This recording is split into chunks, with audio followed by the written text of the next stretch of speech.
Welcome to the Global Interview. Thank you for listening. This is where you can keep up to date with all the latest news and information direct from leading creatives, leaders, and thinkers. We can help to keep you right up to date with all the latest information from interesting people who make a real difference in this globally connected world. You can find out more about the show at theglobalinterview.com.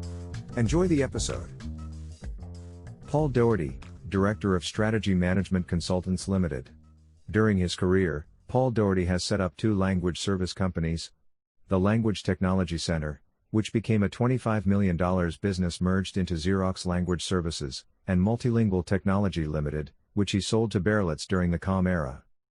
Since then, Paul has been Managing Director of UK, German, Polish and Slovakian B2B services companies. He has led several European sales teams and has worked as a strategic consultant. Paul is Director of Strategy Management Consultants Ltd., helping companies to implement transformative change. Check out www.strategymanagementconsultants.co.uk. Who do you most admire in business? All the colleagues and customers I have worked with over the years for their dedication, honesty and good humor. My first boss at Xerox, Mike Scott, for having the faith in his own instincts to hire someone as unqualified as me for the advertised job. What companies or brands do you like or do you think are getting it right? In the language services sector, Moravia, for their customer-focused strategy. In language technology, Smartling, for their wonderful marketing. Apple, great products, great customer experience. Mercedes, the best cars in the world. What is the best advice you have ever received? You are the sum of your habits. So choose your habits wisely. Work hard and expect success. Hard work delivers results and optimism allows you to enjoy the process. What drives or motivates you each day? My customers. I have great customers. What are your thoughts on the future of social media? Well, it is here to stay, of course.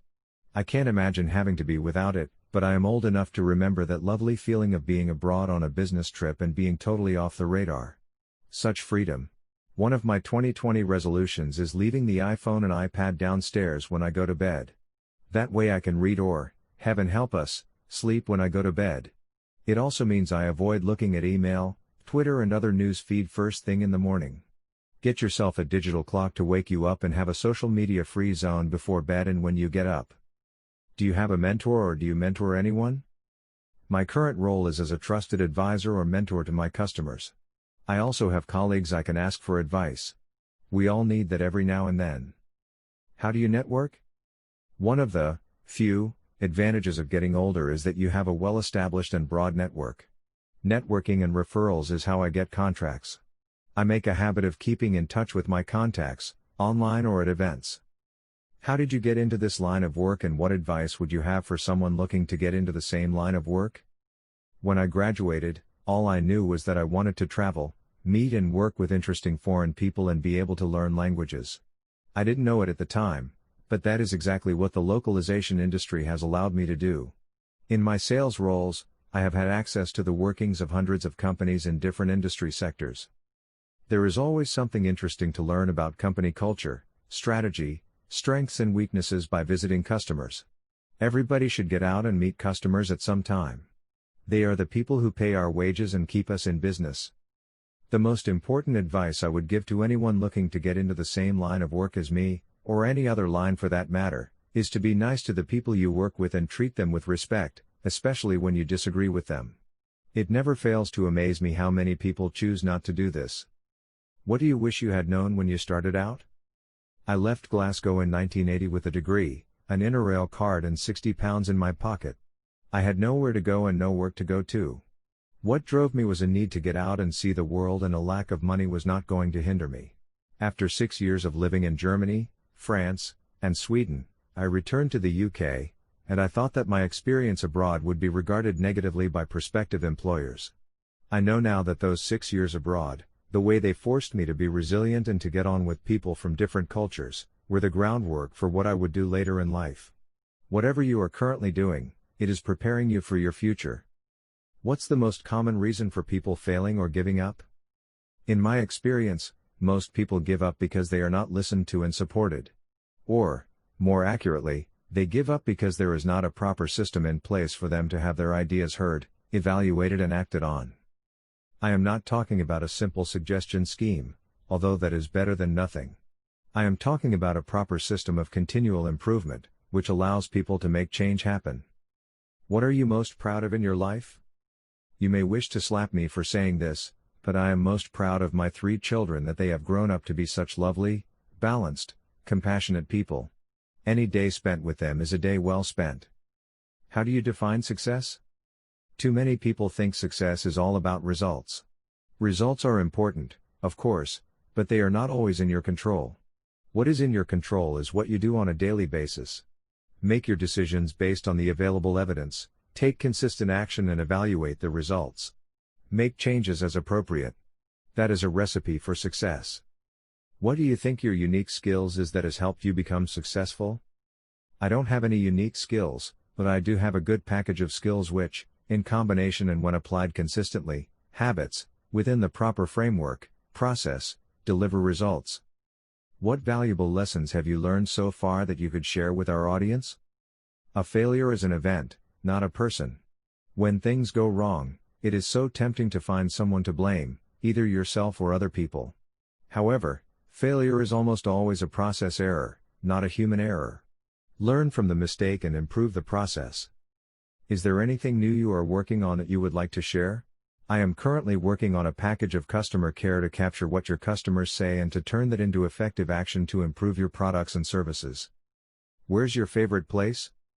I have been lucky enough to live in 3 of the best places in the world: Stockholm, Munich and Harpenden. These are my favorite places. What is your hobby? I am a very good classical guitarist. You can see some of my recordings on fandalism.com. I also do CrossFit and Krav Maga. Best holiday of choice? Long cycling tours with my wife.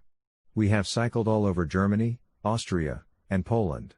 It is a great way to see a country. You can get off the beaten track and go at your own pace. Besides, being on a bike makes you feel like a kid again. What are you not very good at and what are you good at? I think the path you take should be based on what you are good at. I am good at working with people, particularly customers, and getting people to pull together to deliver a common goal. On the other hand, constant, repetitive tasks, elaborate protocol and hierarchy bore me stiff. So, I wouldn't be suited for a role in auditing or the civil service or local politics. Which words do you overuse? It's your round. Your social media platform of choice? WhatsApp for keeping in touch with family and friends. LinkedIn for my extended professional network. When are you happiest? At work, helping to develop strategic plans and then making the plans happen. On time off, cycling with my wife and at home, playing the guitar. Your favorite books and movies? Books. The Innocent, by Ian McEwan. A beautiful love story, a spy thriller and a coming-of-age novel. The best fiction I have ever read and the best book McEwan has written. The First 90 Days by Michael Watkins, for anybody starting any new job. Leadership is an Art by Max Dupree, is a beautiful little book. Films. Amadeus, Milos Forman. Fanny and Alexander, Ingmar Bergman. The Act of Killing, Joshua Oppenheimer. What living person do you most admire? Noam Chomsky for his groundbreaking work in linguistics and also his honest critique of Western political power. Angela Merkel for her pragmatic, non-ideological leadership and also for her humility. I have never seen a politician who makes it clearer that it is not all about her. The guitarist, John Williams, still the best in the world. Flawless technique and a fearless live performer. My wife, Demet, for being there with me, through the good and the bad. A positive quote you like to share with people. In space, no one can hear you scream. In most companies, no one can hear the customer scream. The first part is from Alien. I have built on that to highlight the lack of customer care in most service companies. I have a whole program on how to listen effectively to your customers. When you wing it, drop the G to win it. This was said to me by the trainer at a solutions selling workshop a long time ago. He was talking about the importance of preparation in every stage of the sales process. The alternative to hard work is to wing it. Don't forget to drop that G. Thank you for listening to this interview on The Global Interview. You can join the Global Interview newsletter at theglobalinterview.com. Thank you for listening to this episode from The Global Interview. We appreciate your support. If you would like to find out more, please visit theglobalinterview.com.